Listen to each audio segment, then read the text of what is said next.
Hi, everyone, and welcome to today's talk about how to upskill your teams to increase DevOps maturity. So the agenda for today is as follows. We're going to do a little bit of introduction. I'm going to be talking about what is upskilling, why is it important, why do we even mention it, why should we care about it? Then looking at upskilling in the DevOps context, looking at a few ways to upskill your teams. Then I'm going to be highlighting one of our successes, and we're going to wrap up with some conclusions. So let's do a little bit of introduction. So who am I? My name is Catalin Stoiovici. I have been working in software development for more than 15 years. I'm originally from Romania, and I moved to UK in 2016. Throughout my career, I've worn many hats. I started as a software developer, moved into more technical lead, team leadership role, did a little bit of solution architecture, did a little bit of project management, did a little bit of Scrum Master, before progressing into more senior engineering leadership focused roles.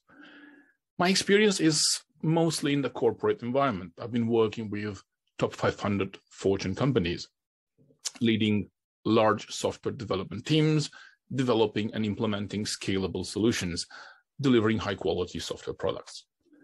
I work at Capco, and I have two roles. On one role, I am head of scaled engineering delivery. So trying to build Capco's engineering delivery capability at scale.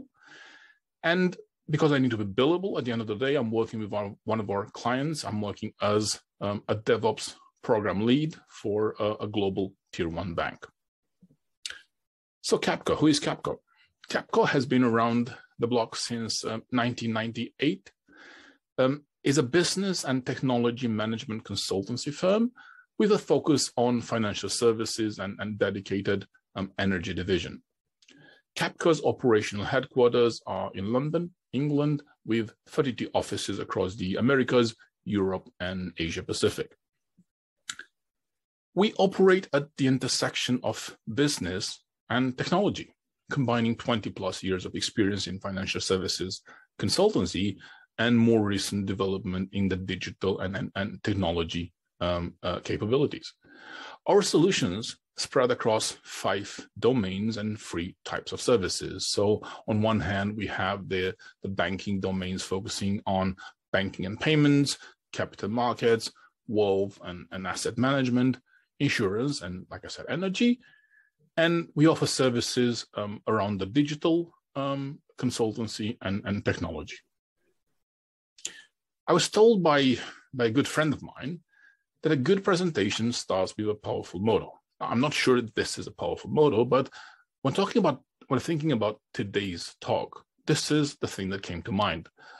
Something that B.B. King said. I'm sure you're familiar with B.B. King. He was an American blues singer and songwriter, guitarist, and record producer. And what he said really stuck in my head. He said that the beautiful thing about learning is that nobody can take it away from you. And I think this is really important and really touches on today's presentation, as you will see next. So let's talk about upskilling. What is upskilling and why is it important? In the micro context, upskilling refers to the process of individuals learning new skills. That is very basic, that is very simple, that is very straightforward to understand. However, the more interesting part is when we think about upskilling at the macro level. So at the macro level, it describes a tectonical shift in the workplace caused by us, by technologists.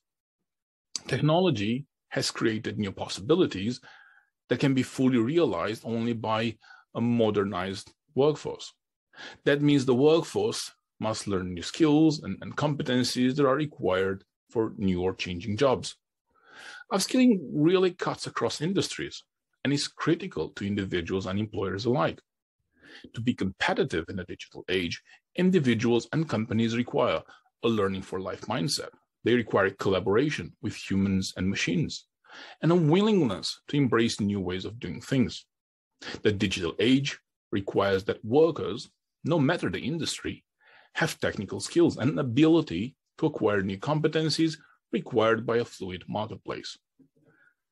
As technologists, we tend to forget about the macro level definition, especially if we've always been working in IT. We notice it maybe when we have to learn a new programming language, when we have to interact with a new API or a new database. However, look at your older generation family and friends. Are they as snappy as you are with technology? Or maybe they've not been upskilled. So if that's what upskilling is, and from that context, we can understand that upskilling is important, how fast should you upskill? And the answer is pretty fast. Why? A couple of reasons. Reason number one is because the half-life of professional skills used to be 10 to 15 years. That means that you learn something and you kept it with you for 10 to 15 years before learning something new. Today, the half-life of a learned skill is 5 years on average. We know it's even shorter for technical skills. Another reason is a digital economy, the so-called internet economy or the new economy. The digital economy is undermining conventional notions about how businesses are structured, how firms interact, how consumers obtain services, information, and goods. Today, we can track seafood using blockchain technology from when it was captured to when it arrives on our plate. Now, I'm not sure that's the best use case of technology, but this is where we are today. Human transformation is essential for digital transformation.